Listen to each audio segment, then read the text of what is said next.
Assalamualaikum warahmatullahi wabarakatuh.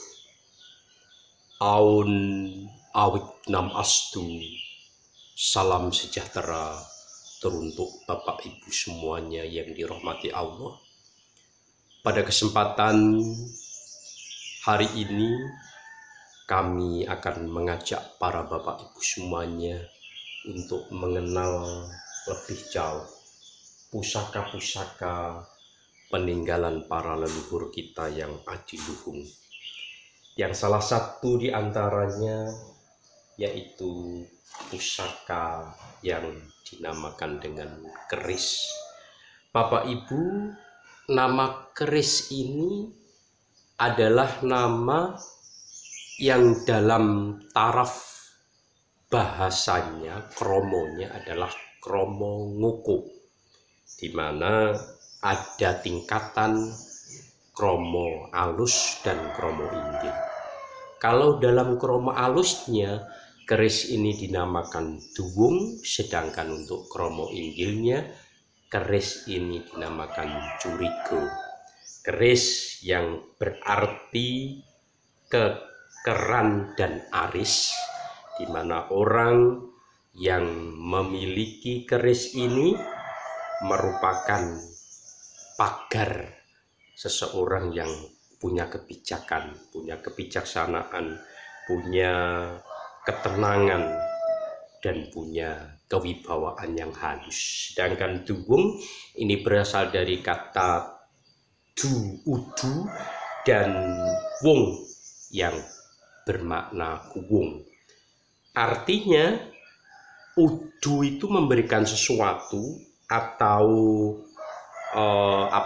dharma bakti, sedangkan kuwung ini sama artinya kemuliaan, kewibawaan. Orang yang memberikan sesuatu, udu ora ketang kulungsu mela udu, maka punya kewibawaan tersendiri. Sedangkan curigo berasal dari kata curi dan go. Curi artinya padas yang runcing, batu-batuan yang runcing, sedangkan go berasal dari rogo jasmani, harus sangat berhati-hati menghadapi segala sesuatu yang sulit, jasmani yang kuat tentunya, dengan harapan tentunya yang memiliki ageman memakai keris ini bisa sangat berhati-hati. Nah, Bapak Ibu, selanjutnya apabila kita lihat dari proses pembuatan keris ini dibagi menjadi dua. Yang pertama keris ageman, sedangkan yang kedua dinamakan curigo, keris atau duwung tayuan. Ini sama sebetulnya secara fisik, keris ini mana yang tayuan dan mana yang ageman ini secara fisik sama, tetapi proses pembuatannya yang berbeda. Dimana kalau keris ageman atau hanya untuk hiasan, ini tidak melalui proses ritual tersendiri, yaitu cuman mengumpulkan alat-alatnya, bahan-bahannya yang akan dibuat keris ini, yang akan dibuat pusaka ini.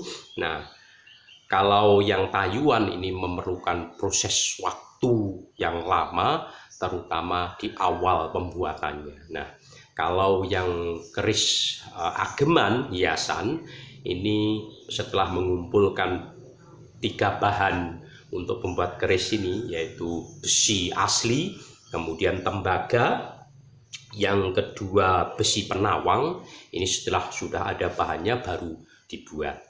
Nah, kalau keris tayuan ini buatnya perlu waktu yang awalnya harus memakai ritual tersendiri, ada perlu 7 waktu untuk bisa sampai pada proses pembuatan keris ini. Yang pertama, hari yang pertama ini seorang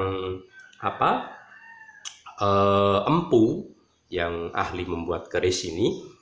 Hari yang pertama empu ini membersihkan tempat untuk menempa pandainya, ububnya, semua yang terkait dengan itu dibersihkan dulu tempatnya. Kemudian hari yang kedua ini memilih siapa yang akan membantu saya sebagai rewangnya.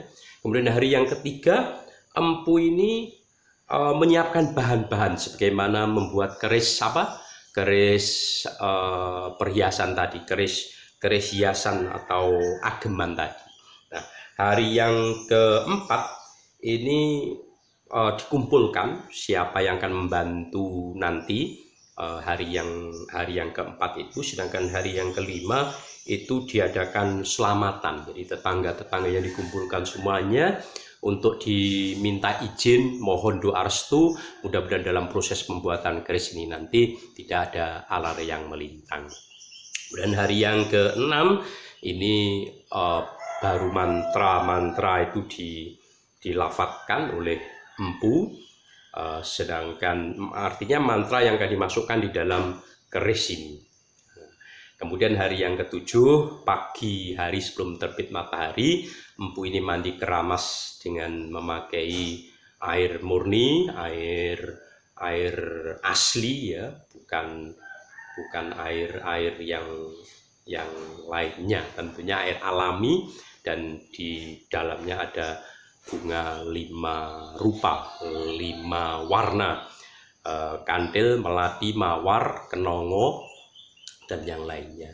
Yang jelas ada 5, dengan harapan seorang empu yang akan membuat keris ini mampu nutupi baban bolongan songo, maneping 5 poncondrio, yakni pandulu, kemudian pangrungu, panggondo, pangroso, dan pangcap, yakni penglihatan, pendengaran, penciuman, pengerasa, pengucap, itu harus betul-betul bisa di-manage, harus betul-betul bisa dikuasai, tidak boleh ngumbar hawa nafsu, tidak boleh berkata yang tidak baik, tidak boleh melihat sesuatu yang kurang baik, mendengarkan sesuatu yang tidak ada sangkut pautnya dengan apa yang menjadi keinginan cita-cita dari seorang empu dalam proses pembuatan keris ini. Nah, Bapak Ibu, masih banyak hal ihwal yang terdapat di dalam pusaka ini. Untuk kali ini kita cukupkan dulu, mudah-mudahan ada guna dan manfaatnya. Mohon maaf atas segala kekurangan, dan dalam episode pertemuan berikutnya kita akan lebih mengenal lebih jauh mengapa pusaka keris ini bisa kita ajak berbicara. Kemudian ada keris yang punya sesuatu yang lebih dari yang lainnya, segalanya dan segalanya. Untuk itu kita cukupkan terlebih dahulu pada kesempatan kali ini. Sekali lagi mohon maaf atas segala kekurangan, kesalahan. Wa akhiran, wassalamualaikum warahmatullahi wabarakatuh.